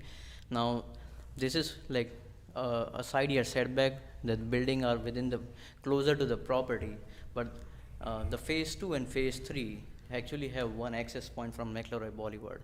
So what actually is going to happen, practically speaking, is that all of this will actually be considered as one development once it gets constructed. So, Resources. Yeah. I think if I can show the site plan to them, then it will be better for me to explain. We got it on our. We can pull it up. Can we pull it up for the audience? Could you push that Is that possible? They're bringing it up here. Shoot. I'm not liking this. Just raise your hand, he'll come run it. Yeah, I got it. There you go.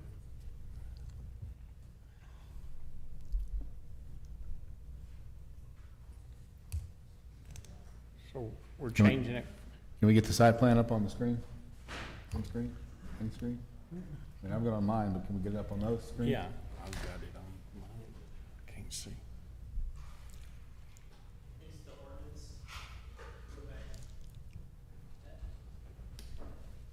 Yeah.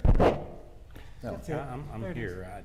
My problem isn't that running the computer. My problem is this is showing me what the current FM1 is. It's not showing me, you know, I'm looking for a differential as to what is the current plan from FM1, what are we changing on the new? Sorry,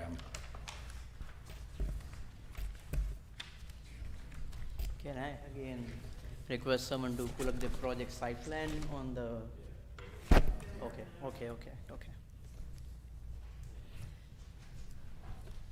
There we go. Where'd you get that one? Thank you. Oh, okay. On the bottom. Oh, no. Yeah. So, if you see the only point on this project where we are asking for the variance and the zoning change is because on the west side of the project, if you can zoom in on the western property line, so that's basically where the phase 2 is, which is already approved and under construction. Now there are 2 lanes which are getting access from the phase 2. So once this gets constructed, it will actually act as a one development because there's no special driveway coming from the McLeroy Boulevard, right? Now on the phase 2 side, all the buildings that are next to the western property line are within 15 feet from the property line. Now the zoning, according to the zoning ordinance, is supposed to be 25 feet. We are at 15 feet. So that was, so it was sort of a clerical error when we went through the process last year. it was approved, but now since it has been brought to our attention, so that's why I'm standing in front of you right now. What I can point out over here is that the few points is why I'm requesting the zoning change is that, so there's only the phase 2 of the project. It's not a residential development, it's the phase 2 of the senior living. And once it gets constructed, it's basically a whole development. So we are not, our buildings are not obstructing any residential property, which is in the neighborhood. All the other side backs are well respected. There's a residential up north, there's this fire station on the east, and we have been able to take care of each and every side back requirement regarding all the other adjacent property lines. Appreciate it. Yes, Mary, go ahead. And you're part of the Development Review Committee, is that correct? You speaking to me? Yes. Yes, the fire marshal is. Oh, the fire marshal. So he didn't find any safety issues? No, where he's asking for the setback is on the western part of the property. It abuts their existing property now. It really abuts a fire lane. It's not moving buildings closer or anything like that. They're just asking for the room to build what they need to, and it's really limited. There's no public safety impact. There's no visual impact. Staff supports what they're after. Okay, thank you. Yeah, I'll just like to point it out, and as a continuation with the gentleman, that we have approved all the approvals that is required for this project regarding the engineering, fire marshal, and so on, landscape planning, everyone. Yeah, and the only neighbor they're impacting is themselves. Yeah, So that's the big deal. So it's really your own property, so, yeah. Council, other questions for this gentleman?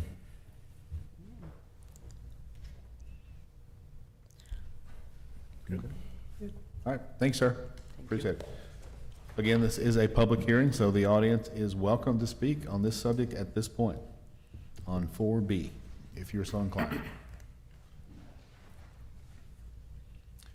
If not, then at 7:16, I take us out of a public hearing, and I'll entertain a motion. Mayor, I make a motion that we approve the action regarding a request to amend the zoning ordinance of the city of Saginaw, as presented. Okay, do you have a second? Randy, second?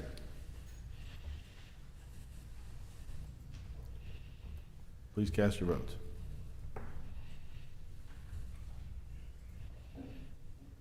Motion passes. All right, thank you, guys. Appreciate it. All right, moving forward, at 7:17, we're back in a public hearing. Item 4C, applicant rezone PD amendment Winsome Living, ordinance 2023-20. Again, we got Salvador. Thank you, Mayor and Council. This is for the Winsome Living Development Project located in the Belt Mill Plan Development, multifamily project. We are bringing today a PD amendment with 3 specific amendments. The first is to reduce the parking from a required 457 spaces to 430. The second one is to alter the screening requirements on the front facing of the property from masonry to wood or iron rod, depending on their choice. And lastly, the last amendment will be to alter the building footprint distance requirement between the structures and the detached garages from to 11 feet, and anything else or anything that's less than 11 feet will require a sprinkler system. I do have the development here team to address any additional questions or concerns, but I do just want to say that they do have the DRC support on these amendments. They have been very compliant with our requests, and if y'all have any additional questions or answers, please let us know. Okay. All right. Thank you, Salvador. Let's hear from the team here. Come on up, gentlemen. Please introduce yourselves. Thank you, Mr. Mayor and council members. My name is Jim Weitzmiller. I'm Vice President of Development for Bonner Carrington. And on my team with me this evening, I've got Ryan Safford and Brian Borrow from Bowman Engineering, and also Jeremy Mano from Arrive Architects. So I've got a brief slide presentation. I respect your time, so we'll go through it. So our project, Winsome Living by Bonner Carrington, and it's going to be located in the Belt Mill planned development area, just north of Bailey Boswell. Oh, perfect. Thank you. See if I can operate one of these. Oh, there we go. Okay, Bonner Carrington, Texas-based with over 20 years of experience. We have 4,500 units throughout different parts of Texas, as you can see on the map. Over $750 million in development to date. Bonner Carrington designs, we develop, we construct, and we manage. We're a servant-led organization. Servant leadership is part of our culture and a very important part of our culture. So each of our team members, we strive to serve each other and the organization as opposed to just ourselves.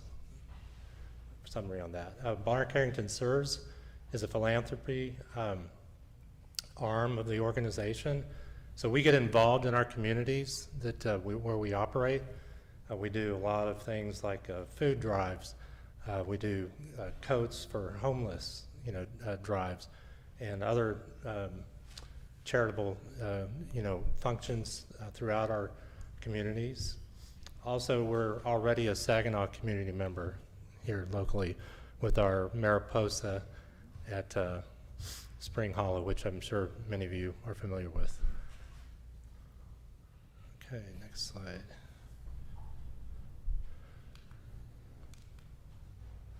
So Winsome Living at Belt Mills, some of the community features, they're going to be a Class A active adult community. It'll be independent living, 270 units, a clubhouse activity. Oh, yes.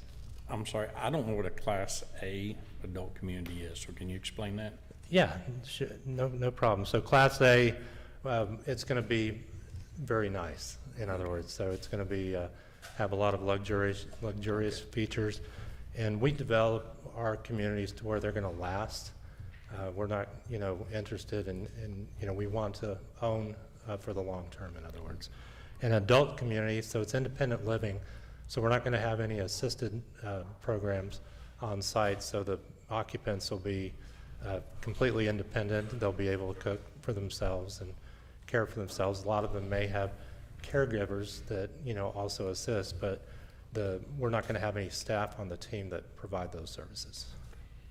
So you mean this is age restricted, correct? Age restricted, 55 and older, Okay. yes. So we'll have a clubhouse, activity room, pool, walking trail, which goes a quarter of a mile around the inside of the community. Fitness center, pickleball courts, pet spa, dog park, salon for our residents, media room, community gardens, which are very popular. A lot of our other communities, we actually have to do raffles each year for the residents to find, to secure a spot, basically. They really enjoy that, especially the seniors.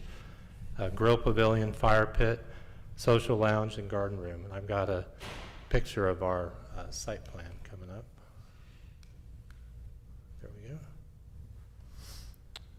So we develop our communities with a sense of place in mind. So we like to create areas throughout the community where residents can meet, bring their friends, family, and really, enjoy each other and enjoy the community.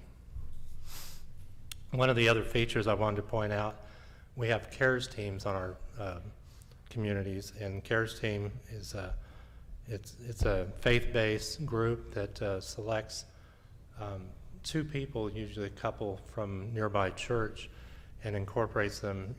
They'll receive a free unit at our community, and with that, they become a liaison for the residents. So after hours, if they learn about someone that had a death in their family or somebody that had a new grandchild, they'll celebrate or they'll help mourn with our residents. And I've been in this business for well over 35 years, and I've never seen a lower retention rate, lower turnover rate, high retention rate than I see at our communities. And I really believe that the CARES team makes a big difference in our communities. Let's see, black and white. I'm sorry, I just killed it.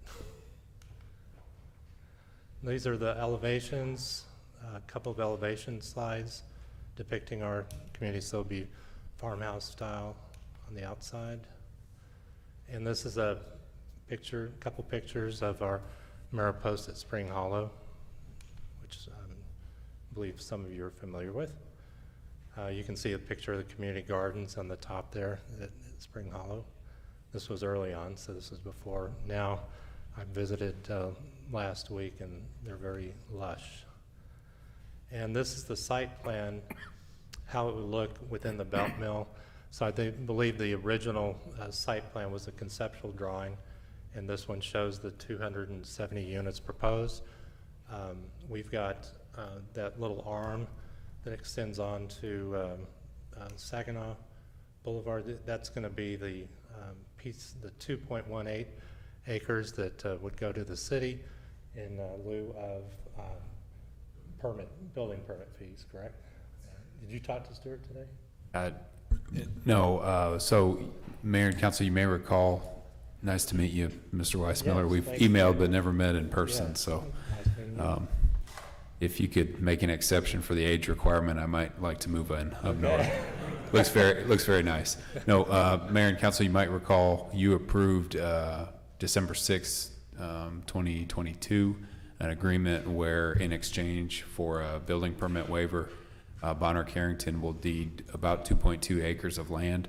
So if you see in the lower, it'd be the lower left corner, that blue piece, it's about 4.5 acres. The city owns that currently for future parkland. There's a little maybe triangular piece, white, that doesn't have the drawing of their building footprint. That will come to the city for future park and open space.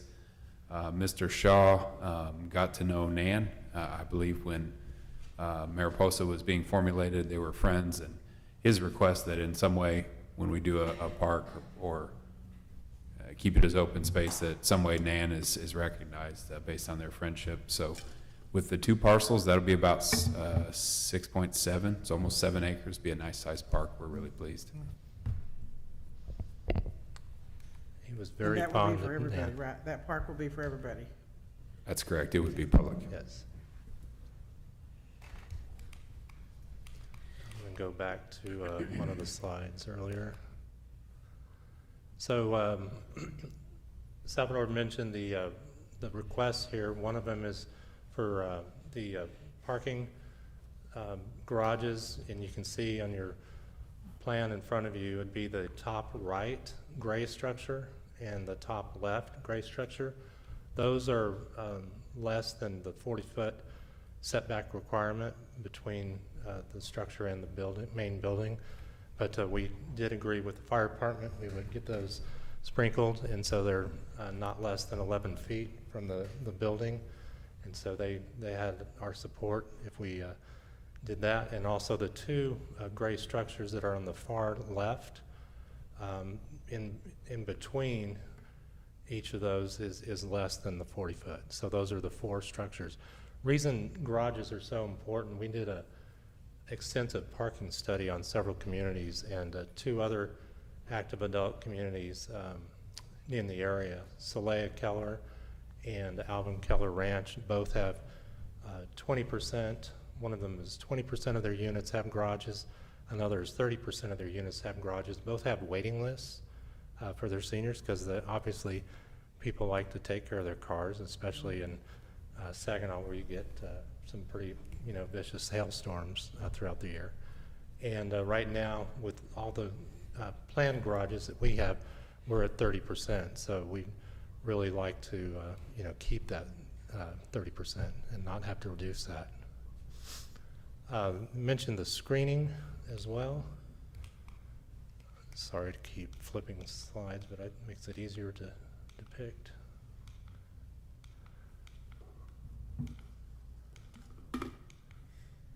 So if you see the single family to our on the left of our development, so the request is just along that line that borders our property and the single family development, to go from the masonry that's in the current ordinance to either wood or metal fence. What type of fence will it be? A 6 foot, 8 foot? Yeah, 6 foot wrought iron. A wrought iron? Yeah, so it'd be, you know, similar to what you see at Mariposa Spring Hollow on the exterior.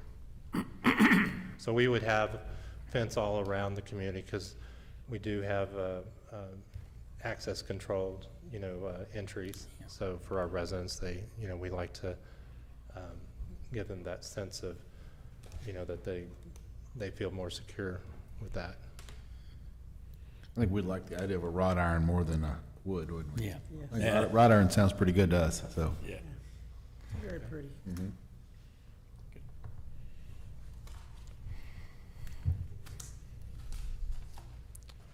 Any other questions, Mr. Weismiller? All right. Thank you, sir. Thank Appreciate you it. very much. Mayor, I do have one thing if possible. Yes, sir. On the presentation in your packet, I didn't prepare this, but it says staff recommends approval of the request. Since it does involve zoning, staff doesn't normally make recommendations with zoning. We just have no opposition to it. It's clear to make that distinction. Gotcha. Understand. Thank you, Chief. Appreciate that. Thank you, sir. All right, again, we are still in a public hearing for 4C, so anyone from the audience wishes to speak on this item at this time, now's the time to approach the microphone. Seeing none at 7:31, I take us out of a public hearing, and I'll entertain a motion. Mayor, I make a motion that we approve ordinance number 2023-20 for the Winsome Living amendments to the PD. Thank you, Mary. Do I have a second? Nikki, second?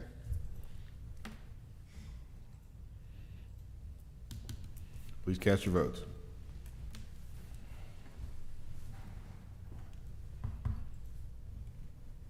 Motion passes. All right. Good luck, gentlemen.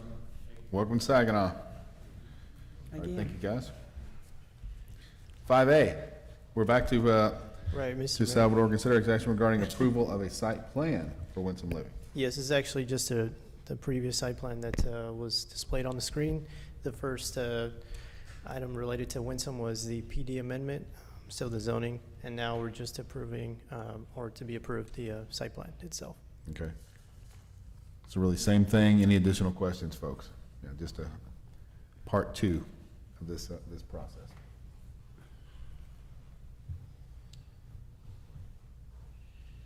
Why did that do that? Sorry? I didn't touch anything and it did that. Okay. I don't know. Touch it and see what it does. I don't know, my screen went over there and this came over here. I have this now and I have that. Okay, thank you. I didn't touch anything, it just did it itself. All right, so any questions on the site plan for Winsome Living? So we just heard most of the details. This is just step 2 of the approval process. No questions, I'll entertain a motion. Mayor, make a motion, we approve the site plan as listed and displayed to us previously. All right, thank I'll you. second. Valerie, second. Please cast your votes. Motion passes. All right. Good luck, gentlemen. All right, moving forward. 5B, consideration action regarding employee assistance program with Alliance Work Partners. Melanie McManus, Director of Human Resources. Welcome, Melanie. Good evening, Mayor and Council. I have 2 employee assistant programs to present tonight for consideration and action. Basically, the background, our current EAP is available through our health insurance, and it's available just for the employees to have health insurance that are full-time employees that are enrolled in the plan. The health plan is very limited on the program, and the employees don't feel like it's confidential plan due to the fact that that's with the health plan, so they can check on it and stuff like that, so it's not confidential. The 2 programs that we have that are being presented was recommended by Hub International, which is our broker. We had 2 Zoom meetings with the department heads to review the plans, and then the department heads agreed with making this making and supporting the available to make it available to the employees. The first one that we have is the assistant program Alliance Work Partners. Basically, that one is designed to help the employees address everyday challenges that could have negative impact on work and life, and promote well-being and welfare of the city employees and their families. So that's for every employee. This basically tells you what an employee assistance program is. It is a valuable support benefit when the employees have things thrown to them that they need help with. It's free and confidential. And then it's also an important resource for the supervisors to help them if they have any issues. They have a virtual 24/7 app available. They can chat, they can log on, anything that they need to do 24/7. And then the HelpNet basically helps you with any kind of mental problems, financial, children's daycare, stuff like that. The financial impact that would be for this program would be a flat rate, $4,500 a year, up to 200 employees. So this would cover part-time employees that are not temporary employees also. And then we recommend approval for this with the effective date of July 1. Is this like a pilot program? Is that what you're trying to see? Or has employees talked to you about this need quite often, or? Yes, I think over the last 5 years, we've had quite a bit of people through all the departments that have needed help. Okay. And then through, part-time people didn't have that opportunity, and now they will. And then basically the full-time employees, through the health care, it just isn't good enough. And this is a quicker way to do it. So I guess we can do it for 1 year if we don't think that's a value. So then you we can can always keep track cancel of it. it and kind of see how it goes. Right. So that's the first one. So on that. We got to vote for that one first. Yeah. So on that,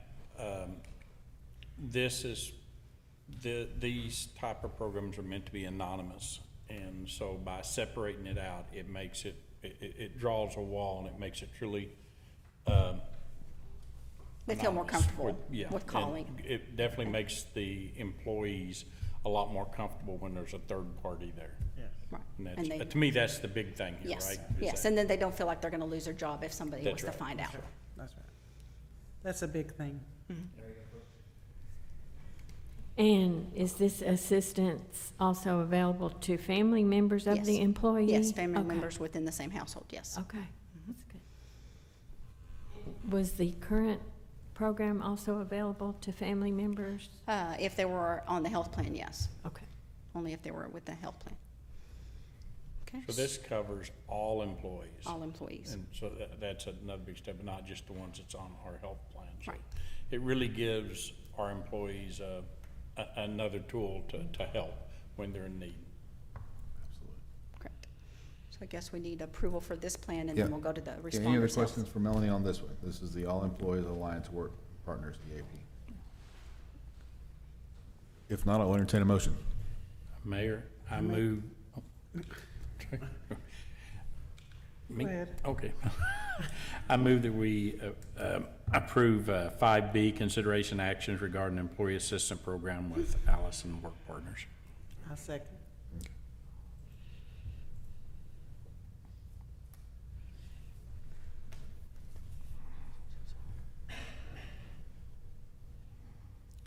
We don't have voting on our screens. Tap it. Tap it. Tap it. Where do I tap? Anywhere? Anywhere. Okay.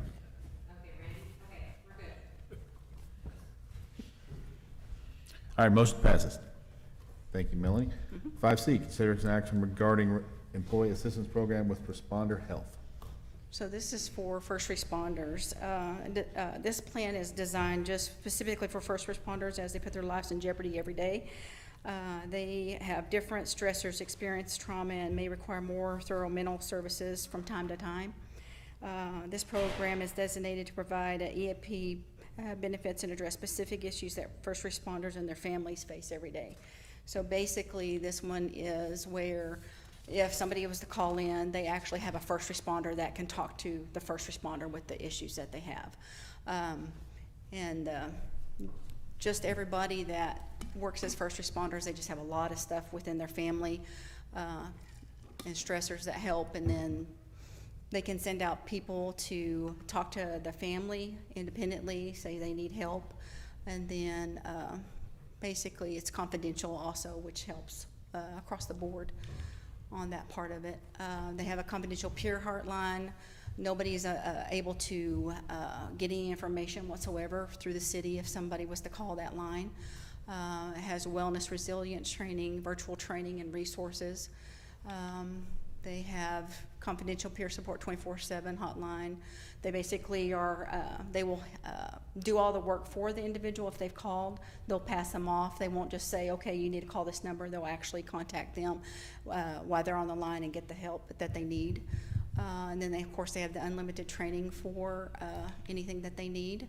And then the financial impact there is broken down by the fire and police. And it's everybody at the fire and police and every employee. So I'm recommending that we approve the assistance program for them also. Brian, Cindy asked me, she called, and she said, she talked to you about a program that you were gonna check into about Indian Springs? And she wondered if you did that? I haven't had a chance to, I'm sorry, it's on my list. But yes, I was out of the country for 10 days. I know. So, but yes, I will do that, and I'll reach out to her tomorrow. Oh, okay, all right. Thank you. Well, she wanted to know, because she didn't know if this was something like it, you know, so. I'd like to say that I watched, I guess it was about 6 months ago, a thing on, or listened to it, I didn't watch it on National Public Radio. And I did not realize that like nationally, what the, our first responders and stuff has to go through, and some of the stuff that they see on a day-to-day basis. I was really shocked, and how it begins to just affect their day-to-day life. So to me, this is something that absolutely is critical. And Yeah. we should, you know, it's a necessary tool. To me, it's no different than the tools that we provide for them to put out fires or protect people. I'm going to assume that Chief Ragsdale and Chief Spears are in support of this, but I'd love to hear from you, gentlemen. So, you want to go ahead or I'll go? Doesn't matter. You first, sir. All right. So on the police side, this is something we are in support of. Just in the last 3 months, we've had a number of incidents where officers have sought out some type of EAP assistance. We've had one major or critical incident involving 6 employees. We had a peer support group come in and actually talk to them to help work them through it. You know, the atrocities that they see on a daily basis, they take it home with them. A prior officer that's no longer with us encountered a choking baby that passed away, and had a son that was the same age as that child, and so was unable to even feed his own child when he went home, just because of the emotional attachment that he had there associated with the call as well. So these are things that our guys deal with on a routine basis that most people really don't think much about.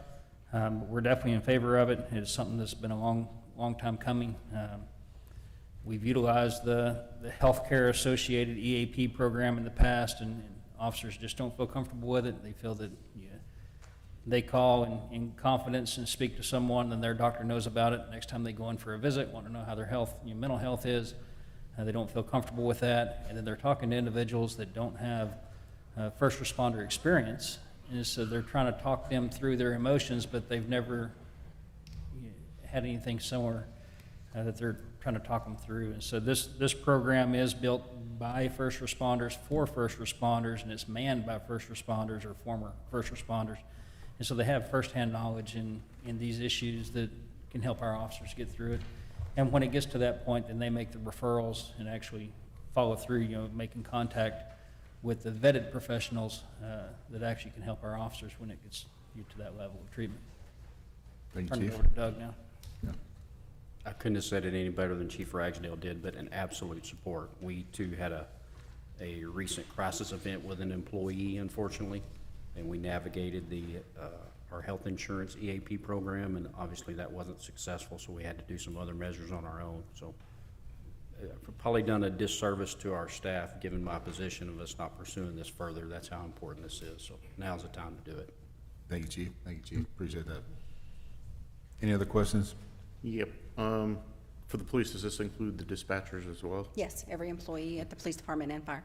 And just to comment like what Nikki said, I see it on a weekly basis, the amount of suicides or attempted suicides and alcohol and drug addiction and first responders. They need somebody to talk to. I'm all for this. Anything else, council? If not, I'll entertain a motion. Mayor, I make a motion that we approve it for the first responders also, as presented. Randy, second, all right. Randy Edwards. Please cast your vote.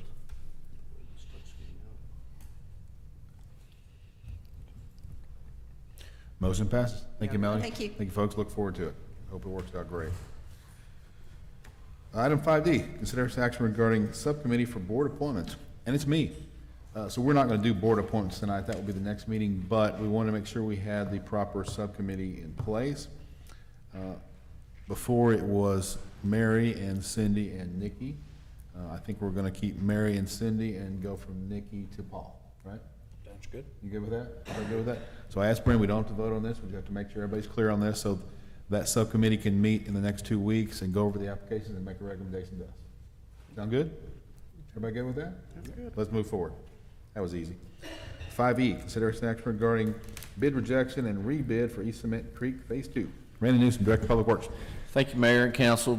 This item is the request from staff to reject the bids and authorize the rebidding for the East Cement Creek project.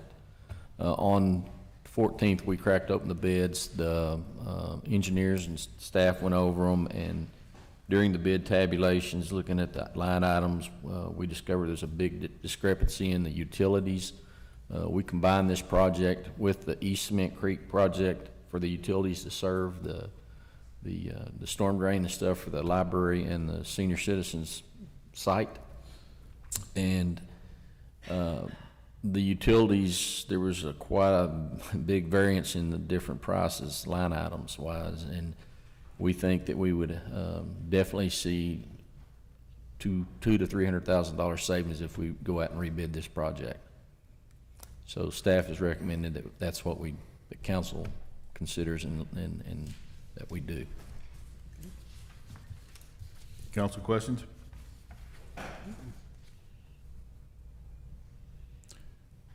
No questions for Randy? I'll entertain a motion.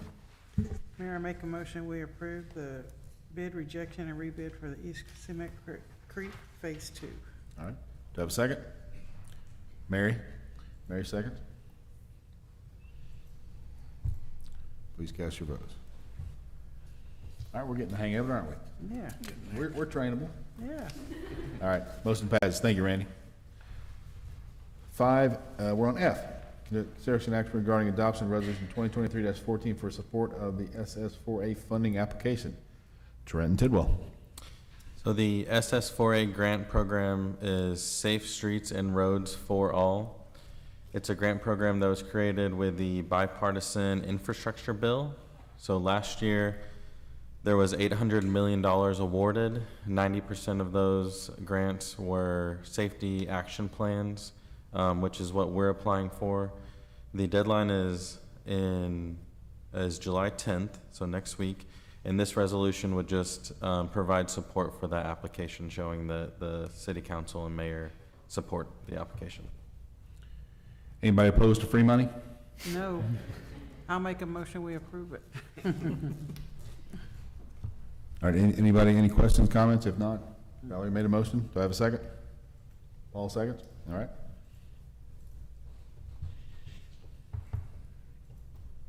Please cast your votes. Motion passes. Good luck. Let's hope we get some money. Yes. Say a little prayer. There you go. 5G, consider action regarding emergency jail air conditioning replacement. Chief of Police Russell Ragsdale. Thank you, Mr. Mayor, members of council. So, as you know, it's been a pretty tough season for facility AC units, especially in the police department. So we had the jail AC unit go out on us. We ended up transporting inmates over to Lake Worth PD to be housed. They were there for 5 days.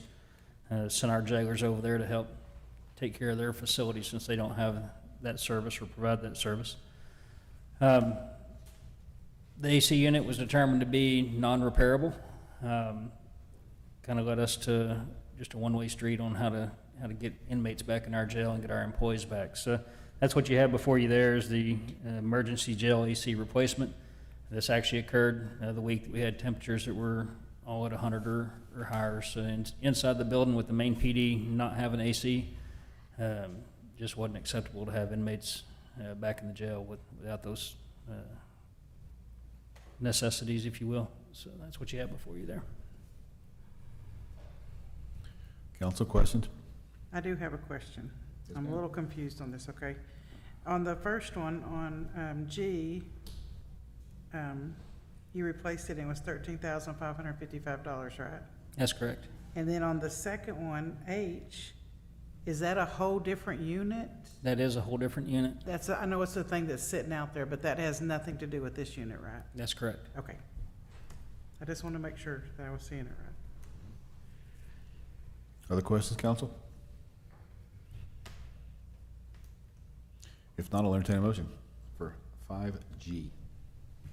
Mayor, I make a motion, we approve the 5G, the emergency jail AC replacement for $13,000, whatever. Okay. Second? Randy seconds.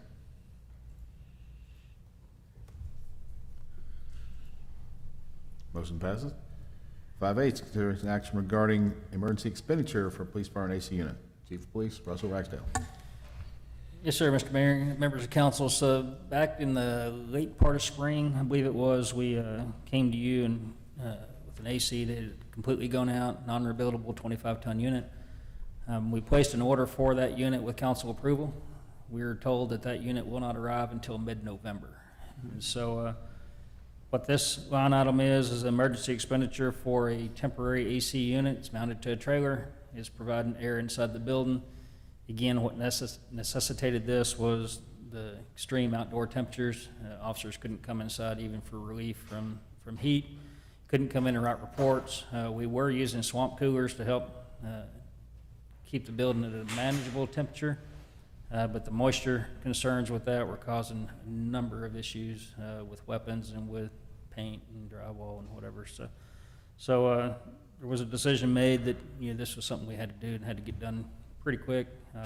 Got our bids, got this unit in place, and so right now the building is a comfortable, probably around 75 degrees compared to what it was prior to. So that's what this emergency expenditure is for. It actually acts as a temporary placement for the 25-ton unit that we've ordered that will come in November. So. And I have a question for this one too. Yes, ma'am. Go ahead. Okay, so what did the new air conditioner that you ordered, how much is it going to cost? Isn't it like 200,000? Oh, no. No? The AC unit, I want to say it was around 84,000, 87,000. Around 84,000? Mm-hmm. And so to use this emergency one, we're going to pay 26,000 just through September? That sounds correct, yes. Okay. I apologize. I left my supporting paperwork on my desk when I walked over here. Well, I was just wondering why it was taking so long to get the one for 84,000 or whatever it was, because we were spending $26,754 I wished I had a good answer for you on that. Apparently rooftop units that are in the 25-ton range, they build upon order. But if you want one on a trailer, they have them on standby pretty much anywhere you want to get them. Okay. It's not the same unit that goes on a roof. It's actually stands up on its end, mounts a little different, but Right. They use these in a lot of high-rise construction applications where they're doing new construction and trying to pump some climate control into it for workers. So. Okay. So, one more little question. Yes, ma'am. The unit that we're paying the 26, or the emergency thing for 26,700, it doesn't heat, it won't cool the jail too? There's standalone systems that are separate. Okay. The 25-ton is what was rated for the main PD. I don't know if we could do that to the jail as well, but it would have been temporary in nature because they are two separate standalone systems in the Okay. building design. Okay. I was just kind of shocked because that's just through September and you said November, so that's going to add 2 more months, right? We will analyze that on a month-by-month basis depending on outdoor $5,800 a temperatures. month. For sure, with the 105, 107-degree days, we had to do something. Okay. Council, other questions for Chief? Just a comment, I was in there Monday night, and it's a big difference. I mean, the humidity level when they had the swamp coolers was Oh, yeah, unreal. no, I know they need it, I'm just saying that, I think the sticker shock is that we're gonna be paying probably, well, 26.7 and another 11,000, so $37,000 for emergency air conditioning, and the unit itself is 84, so I was trying to figure out why we couldn't find a 25-ton unit or something somewhere else, you know, so that's why I was. that's And I the wished reason. I had a good answer for you on that, but with the vendors that we spoke to, no one's able to get that 25-ton unit without ordering it, and that's a carrier unit that they're ordering is actually being built for us, so. I was just trying to figure it out, you know, in my brain, I'm thinking that's a lot of money for emergency, but you need it, I know that, I understand that part completely, so yeah. Are there any other questions? If not, I'll entertain a motion. Mayor, I make a motion that we approve the emergency expenditure for the police department AC unit. Thank you, Mary. Second? Oh, Paul, second?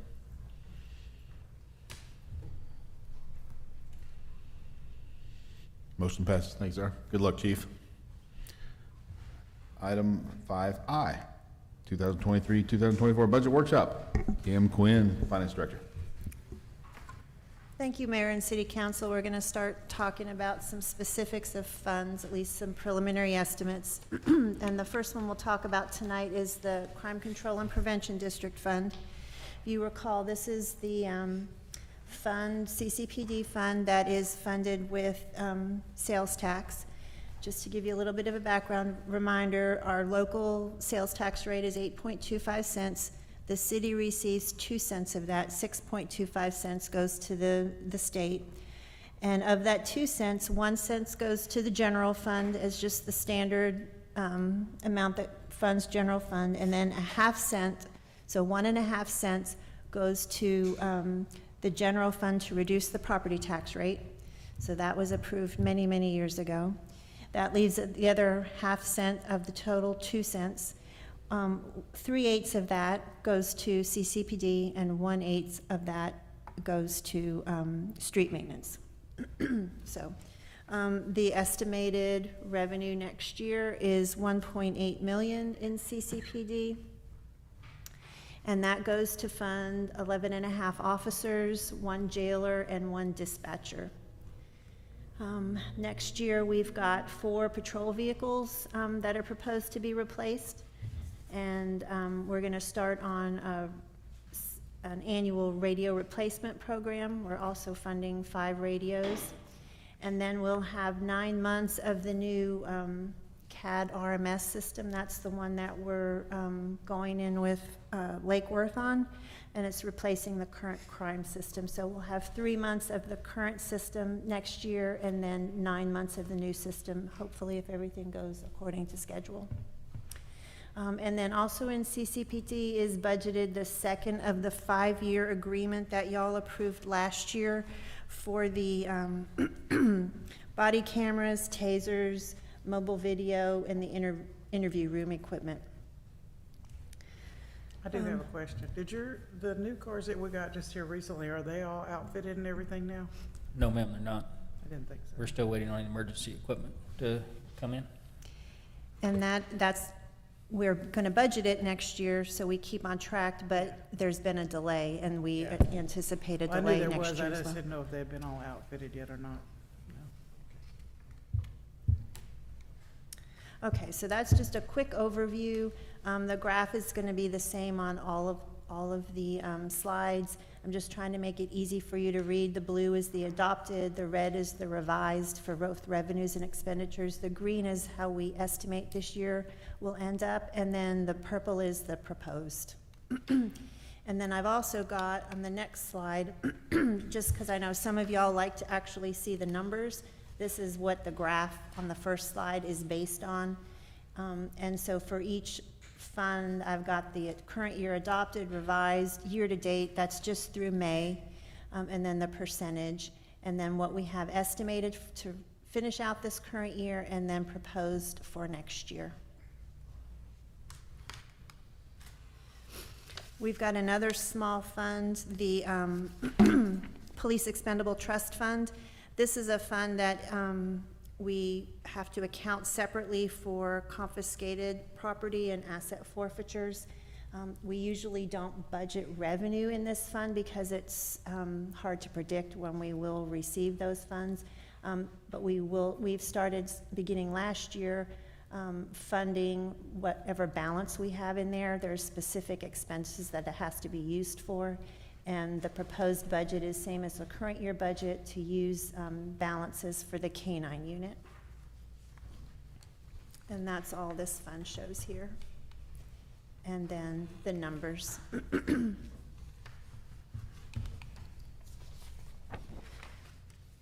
So the street maintenance funds, this is that other 1/8 of a cent. I'm estimating about 630,000 for next year. This requirements for this fund is that it needs to be maintaining existing streets and sidewalks. So we can't build a new street, we can't build a new parking lot out of street maintenance. It's strictly to maintain current streets and sidewalks. Fortunately, we have plenty of options for repairs. That's true. So. We certainly do. And we've got just an amount budgeted for this year and for next year, but nothing identified. We're going to be using the pavement management system to identify those locations. And then I just made a note in there that the difference in the current year was the carry forward of the Burlington Road reconstruction project, which we finally have completed. It seems like it's been a long time coming, but that's finally finished. So here are the numbers there. We've, over the years, built up a balance because we've extended our money by using county labor, which we continue to do when we can, but they're less able to help us, and so you'll see that we're trying to spend down that. We used part of this money for the Knowles North, which was Park City to Bailey Boswell, which wasn't part of the bond program. And then, and again, we used some of the balance for Burlington Road this year. So the goal is to use this as we spend it now, not save it up. And the last fund that we're going to talk about tonight is the Drainage Utility Fund. This is the fund that the primary source of revenue here is the $6 residential fee every month, and then businesses also contribute based on their comparable surface area. This fund funds 2 drainage maintenance workers in the general fund. It funds half of the environmental manager and half of the environmental specialist that are both in the enterprise fund. And then the biggest expense on this proposed for next year is the project that we were just talking about rebidding is the phase 3 of the East Cement Creek. I have plugged into the numbers 2.2 million, but we'll adjust that depending on how the bids come in for that project. So that's the big expense there. We also fund in this project just ongoing maintenance, tree trimming and the drainage channels, and just ongoing maintenance. So that's just a quick overview of these initial funds. We'll continue to do that over the next few council meetings, so you at least have a good idea of what's included in the proposed budget, and then you'll get the final proposed budget July and August, and we'll talk about it in more detail. I kind of went through this pretty quickly because I know we're tired, but if you've got any questions, I'm happy to answer them, and as always, you know where I am, so you can call me if you want some specific answers. And as always, Kim has all the answers. Don't come to me, come to Kim. She's got all the answers. You cannot stump her, so. I will try. Any questions, comments? Anything else we need to add? All right. Thank you, ma'am. All right, so moving forward, executive session at 8:04. We're in executive session pursuant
motion to adjourn. Mayor, I make a motion, we adjourn. That's me. You get that, Valerie and Randy? And Randy second. All those in favor, raise your right hand. I said yay. 8:26. Thank y'all. We're done. Thank y'all.